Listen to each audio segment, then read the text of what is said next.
The year was 1867, and the frontier sunburned over the roofs of a town that had no name worth remembering. Dust rose from every hoofbeat, every shuffle of boots, clinging to men who gathered in the square as though they had been summoned by blood.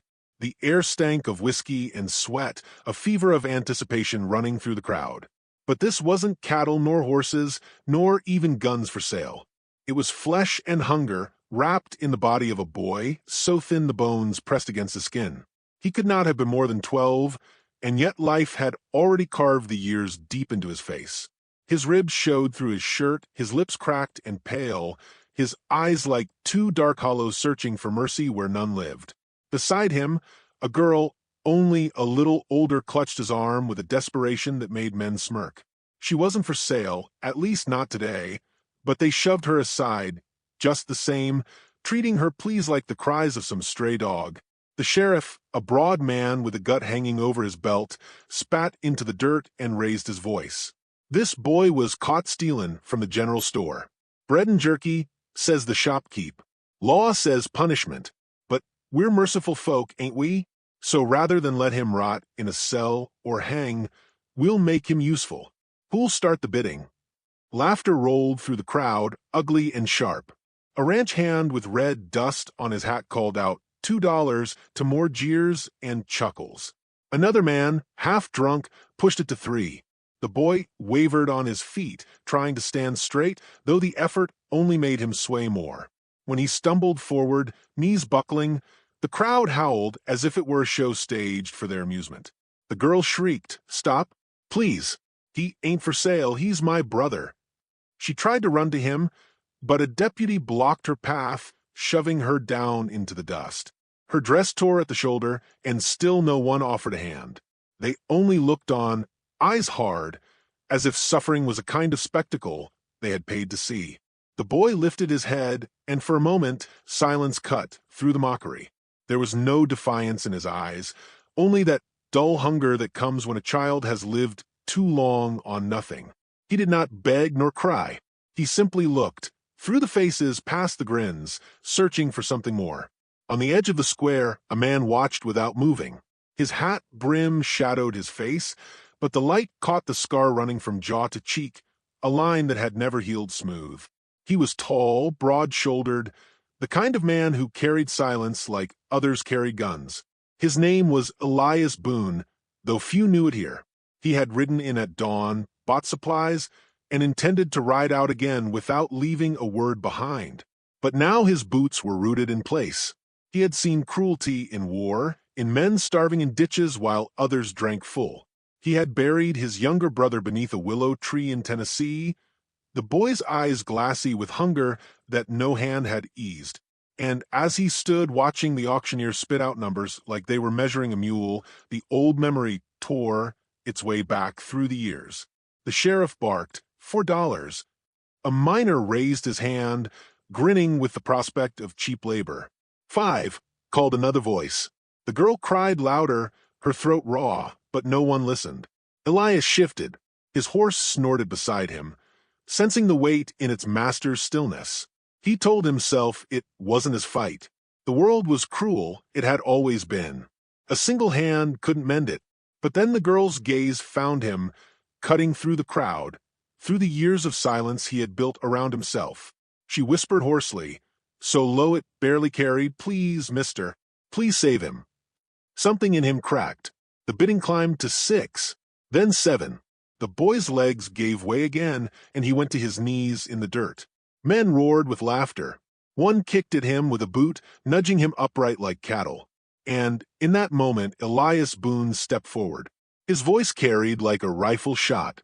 10. The square fell quiet. Heads turned, eyes narrowing, the laughter stilled. The sheriff frowned beneath his brim. $10. Elias stood still, his hand resting on his belt, but not on his gun. That's right, 10. Murmurs swept through the crowd. No man had offered more than 7 for a half-dead child. The miner spat in disgust. Ain't worth it. You'll regret it, stranger. The sheriff eyed Elias, measuring the scar, the shoulders, the way he didn't flinch beneath the weight of the crowd. Then he nodded slowly. Sold. To the fool, with too much coin. The girl broke from the deputy's grasp, rushing to her brother's side. She wrapped her arms around him, sobbing into his shoulder. The boy didn't move, only leaned against her, too weak to stand. Elias stepped closer. The sheriff thrust out a hand for payment, and Elias counted the bills, his face unreadable. The sheriff smirked. "You're buy-in trouble, mister. Those kids'll eat you dry, and they'll bring more sorrow than cattle ever will." Elias met his gaze with cold steel. "Reckon I'll take that chance." With the exchange done, he turned and lifted the boy in his arms. The child weighed almost nothing. His bones felt brittle, as though one wrong move might shatter him. The girl followed close, never letting go of her brother's sleeve. The crowd parted, silent now, some muttering curses under their breath, others spitting into the dirt. The road stretched out of town, heat shimmering off the horizon. Elias set the boy on his horse and helped the girl up behind him, then swung into the saddle. He didn't look back. For a long while, they rode in silence, the hoofbeat steady, the air heavy with dust. The boy's head lolled against the girl's shoulder, his breathing shallow but steady. She clutched him, whispering words Elias couldn't hear. At last, she spoke up, her voice thin but fierce. "Thank you, sir. You save him." Elias kept his eyes on the trail ahead. "Don't thank me yet. World's got a way of talking back what it gives." The girl frowned, but she said no more. She only held her brother tighter, as if daring the world to try. The sun dipped lower, painting the plains in fire and shadow. Elias felt the weight of their eyes on him. One pair weary, the other wide with desperate trust. He had not asked for this burden. He had not wanted it. And yet the scar on his cheek burned with memory, with a promise made too late to the brother he had lost. The boy stirred, whispering something Elias almost didn't catch. His voice was faint as wind through grass. "Why?" Elias glanced down, his jaw tightening. "Because someone should have done the same for mine." They rode on, the horizon stretching endless, the land wide and unforgiving. Behind them, the town faded into dust. Before them lay a road neither child nor rancher could yet name, but one that would bind their fates together in ways none of them could foresee. And as the last light bled across the sky, the narrator's voice lingered like a ghost over the trail. The boy had been sold, yes, but not into chains, into a chance, bought by a man who didn't yet know how much it would cost him. The trail that carried them out of town stretched long and empty, a scar of dirt winding toward the low hills. Elias Boone rode ahead, his hat brim pulled low, the reins steady in his hands. Behind him, the boy slumped against his sister on the saddle, every breath shallow, as though life itself was slipping between his ribs. The girl held him fiercely, her small hands knotted in the fabric of his shirt as though she could keep him tethered to the world by will alone. The silence of the plains pressed down on them, broken only by the shuffle of hooves and the creak of leather. The land was dry, endless, unforgiving, and Elias knew better than most how quick it could strip flesh from a man's bones. The war had taught him hunger, and the years after had taught him solitude. He had not meant to take the children, had not meant to shoulder another's sorrow, yet here he was, leading them into a wilderness that cared nothing for their plight. By nightfall, they stopped near a stand of cottonwoods where a thin stream trickled through the stones. Elias swung down, lifted the boy from the saddle, and set him gently on the ground. The girl followed, her eyes wary, protective. "You'll need water," Elias said, voice low, roughened by dust. He passed her a canteen, then crouched to check the boy. The lad's skin was hot with fever, his body fragile as twigs in winter. The girl smoothed the boy's hair back. "He's tougher than he looks," she whispered, as though trying to convince herself as much as him. "What's his name?" Elias asked. "Sam," she said, her voice tightening. "And I'm Ruth." Elias nodded once. He didn't give his name back. Instead, he built a small fire, struck flint until sparks caught, and soon the flames licked upward. The smell of smoke filled the clearing, mingling with the night air. Coyotes yipped in the distance, a thin and mournful song. They ate little, jerky torn into strips, hard bread softened in water. Elias watched as Ruth coaxed small bites into her brother's mouth. Sam swallowed, though each effort seemed to take all the strength he had left. When the boy finally slept, Ruth looked across the flames at Elias. "Why'd you do it? Why spend so much for us? Most men wouldn't." Elias kept his gaze on the fire. Shadows flickered across his scar, carving the years deep into his face. "Don't mistake it for charity," he said. "This land don't reward kindness." Her eyes narrowed, studying him, but she didn't press. Instead, she curled beside her brother, whispering soft prayers until her words faded into sleep.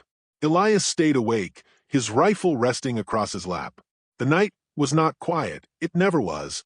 Every rustle of brush carried threat, every snap of twig brought his hand to the stock. He knew the men he'd outbid weren't the kind to forget a slight. Cheap labor was worth a grudge to men who had nothing else. The memory came without mercy. His younger brother, Jacob, thin as straw, reaching for him with a hand that shook from hunger. Elias had promised to return with food. He hadn't returned in time, and so the boy lay beneath a willow in soil that never grew grass again. That scar hurt worse than the one on his cheek. When dawn came, they rode again. The land spread wide before them, golden with grass, broken by scrub and mesquite. Heat rose in waves. Sam leaned against Ruth, half conscious, his small frame swaying with the motion of the horse. By midday, Elias spotted dust on the horizon. Riders, 2, maybe 3. His gut tightened. He guided his horse off the trail, leading them toward a cut of rock that offered shelter. Ruth looked at him, alarm sharp in her eyes. "What is it?" "Trouble." They waited in the shadow of stone as the riders drew nearer. It was the same faces from the auction, men who had wanted the boy, who now wanted revenge. Their laughter carried over the plain, harsh and ugly. One had a rifle slung across his back, the other a pistol loose at his hip. Elias breathed slow.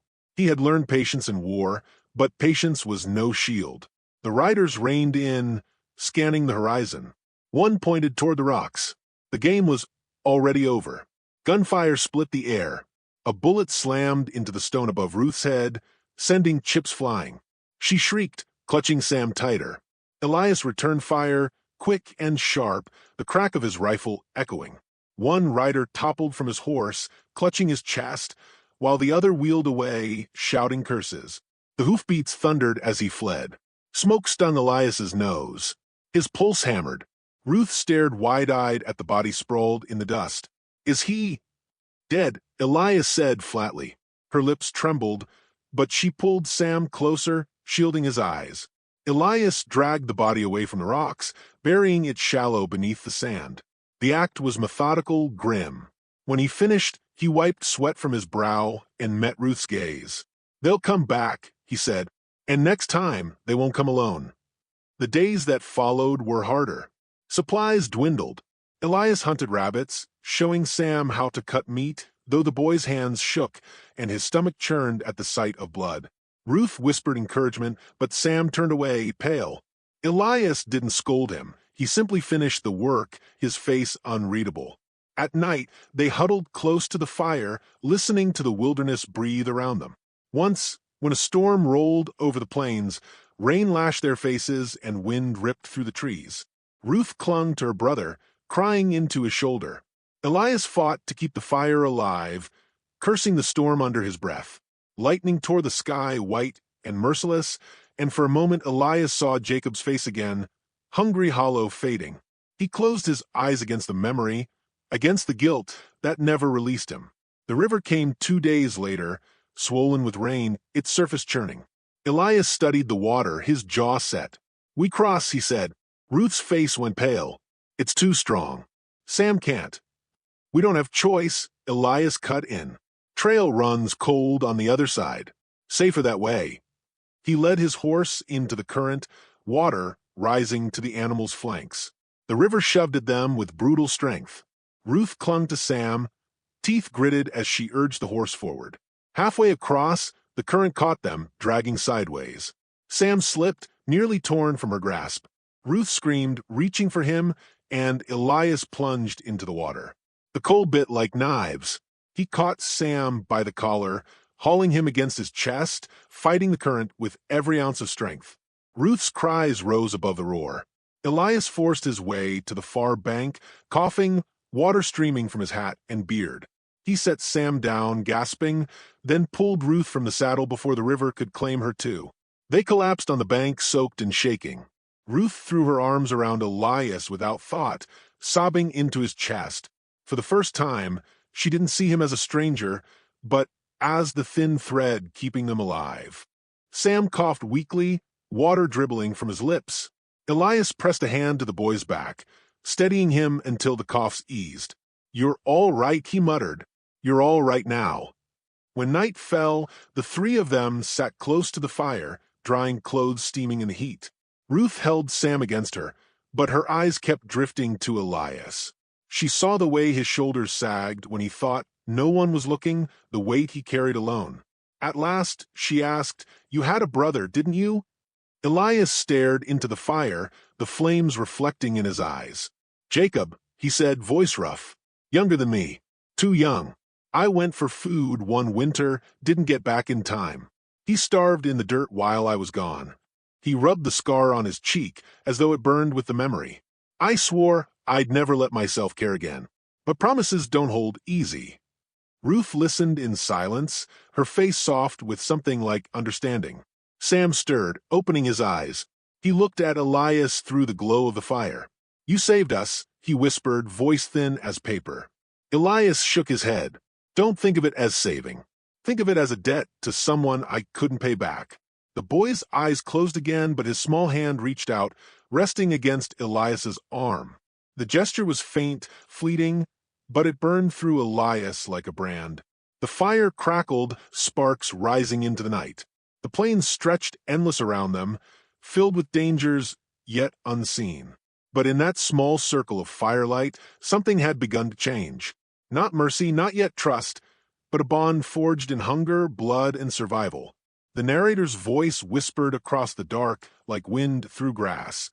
"Sometimes a man doesn't choose who he saves. The faces of the past do." And with that truth heavy in his chest, Elias Boone kept his rifle close, knowing the storm was far from over. The land opened wide before them, flat and sun-beaten, with only the wind to break the silence. Days of hard travel had left the children thin as reeds, but no longer hollow-eyed. Ruth carried herself with a stubborn strength that belied her years, and Sam, though weak, clung tighter to the saddle horn, no longer a limp weight in Elias Boone's arms. The rancher rode with them as if carrying ghosts on both shoulders, his gaze fixed on the horizon, his mind on shadows that trailed too close. By the time the outline of Elias's ranch appeared, a spread of weathered fencing and long, rolling pasture, dusk had fallen. The house stood like a sentinel against the dying light, small but solid, its roofline sharp against the horizon. The barn leaned, and the corral's posts sagged, but it was land worth holding, even if it held little comfort. Ruth stared, wide-eyed, clutching Sam's arm. "Is this yours?" she asked, voice trembling between awe and uncertainty. Elias grunted. "What's left of it?" He didn't tell her what the place meant, not home, but exile. He'd bought it after the war, trading one kind of emptiness for another. The land had been meant to silence the memories, but it hadn't. Now, with 2 children in tow, it looked different, like something fragile that might just matter again. They reached the yard. Elias swung down first, lifting Sam gently from the horse before helping Ruth dismount. Sam swayed on his feet, still weak, but standing. Ruth wrapped an arm around him, steadying his small frame. The boy looked around with wide, uncertain eyes. "Big," he whispered. "Too big for one man." Elias gave a thin smile, though it never reached his eyes. "Ain't wrong about that." He led them inside. The cabin smelled of smoke and dust, the air stale from weeks of being shut tight. Elias struck a match, lighting the lantern on the table. Its glow revealed bare walls, shelves lined with worn tins and jars, and a rifle propped against the doorframe. It wasn't comfort, but it was shelter. Ruth guided Sam to a cot in the corner, helping him lie down. She brushed hair from his forehead, her small face carved with determination.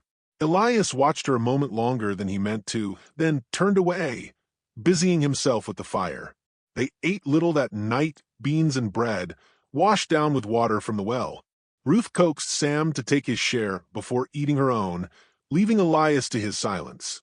Afterward, the boy drifted into sleep and Ruth sat beside him, her eyes heavy but her body unwilling to yield. "You don't have to keep watch," Elias said, quietly. Her chin lifted. "He's my brother. I'll never stop watching." Elias held her gaze, the stubborn fire in her reminding him of Jacob in better days. Finally, he nodded, as though accepting her unspoken challenge. He stoked the fire once more, then settled in with his rifle across his lap. The night passed uneasy. Coyotes sang in the distance, but closer sounds worried Elias more. The faint echo of hoofbeats, the whisper of men moving where they ought not to. He rose before dawn, checking the perimeter. Tracks cut across the edge of the property, fresh, heavy. Riders had been close, too close. By morning, Ruth found him outside, studying the horizon. "They're coming, aren't they?" she asked. Elias didn't soften the truth. "They'll want revenge. The one who rode off, he'll bring others." Her face paled, but she didn't look away. "What will you do?" "Fight," Elias said simply, "but I'll need your help." Her brows furrowed. "Ours? We're just children." His voice hardened. "Children don't stay children out here. Not if they want to live." Sam was too weak to argue, but when Elias placed a rifle in his small hands, the boy's eyes widened with both fear and awe. Elias showed him how to hold it steady, how to breathe before the trigger pulled. Ruth learned how to light the lantern and where to keep it hidden, ready to throw open at Elias's signal. He drilled them not with cruelty, but with urgency, for there was no time for gentleness. That night the riders came. Their torches lit the horizon first, glowing embers in the dark. Hooves thundered, voices rose in cruel laughter. Elias counted at least 6, maybe more. He pulled Ruth and Sam into the barn, crouched low with them, his voice firm but low. "You stay quiet. Do what I told you. No matter what happens." Ruth's eyes burned with fear, but she nodded. Sam clutched the rifle with shaking hands, his knuckles white. Elias rested a heavy hand on the boy's shoulder, steadying him. "Only if you must," he whispered. "Only if you must." He stepped out into the night, lantern light glinting off his scar. The riders fanned out across his yard, torches casting shadows over the fences and walls. The leader was the same man Elias had wounded, his arm bound in a sling, hate etched deep into his face. "You should have left that boy where he was, stranger," the man spat. "Now you'll all pay." Elias cocked his rifle, the sound sharp in the night. "You want me? You got me. But leave the children be." The man laughed, a harsh bark. "We'll take the boy after we're done with you. Might fetch more than $10 next time." The words set Elias's blood boiling. He leveled his rifle and fired. The shot rang out, dropping one of the riders clean from his saddle. Chaos erupted, gunfire cracked. Hooves tore up the ground, smoke filled the air. Elias moved with the precision of a man who had lived too long by the gun. He dropped another rider, then rolled behind the well as bullets splintered wood and whined past his head. The barn door shook under the force of boots. Inside, Ruth clutched Sam, waiting for Elias's signal. "Now," his voice thundered. Ruth threw open the lantern, casting light into the dark. The rider nearest the barn reeled back, blinded, just as Sam, hands trembling but steady enough, squeezed the trigger. The shot cracked, catching the man in the shoulder. He fell, cursing, scrambling away. Sam dropped the rifle, his chest heaving, eyes wide with shock. Elias surged forward, taking advantage of the opening. Bullets cut the night, sparks flying off wood beams. He fought like a man with nothing left to lose, and perhaps everything left to gain. His body ached, a bullet grazing his side, but still he pressed on. The wounded leader roared, charging at Elias with pistol raised. They met in the yard, the world narrowing to the two of them. The man fired, grazing Elias's arm. Elias swung his rifle like a club, knocking the pistol away. They grappled in the dirt, fists striking, blood spilling. The man snarled, spitting curses, trying to choke the life from Elias's throat. Through the haze of pain, Elias thought of Jacob, hungry, helpless, lost. He thought of Sam, thin but alive, clinging to his sister's hand. With a roar that shook his bones, Elias broke free, seized his knife, and drove it home. The man stiffened, eyes wide, then collapsed into the dust. Silence followed, broken only by the ragged breaths of horses and the crackle of fire in the torches. The remaining riders fled, spurred by fear, disappearing into the night. Elias staggered to his feet, blood soaking his shirt. He turned toward the barn, where Ruth and Sam emerged, lantern held high. Ruth's eyes shone with tears. Sam limped forward, still shaking from the shot he had fired. "You're hurt," Ruth said, rushing to Elias's side. He brushed her off gently, his voice rough but steady. "It's nothing. Wounds heal." Sam looked up at him, eyes full of something Elias hadn't seen before. Not fear, not distrust, but respect. "We did it," the boy whispered. Elias crouched, meeting his gaze. "You did it. You saved me." Sam blinked, the weight of the words settling deep. Ruth's hand tightened on her brother's shoulder, pride flickering through her fear. The three of them stood together in the yard, the dawn beginning to break over the horizon.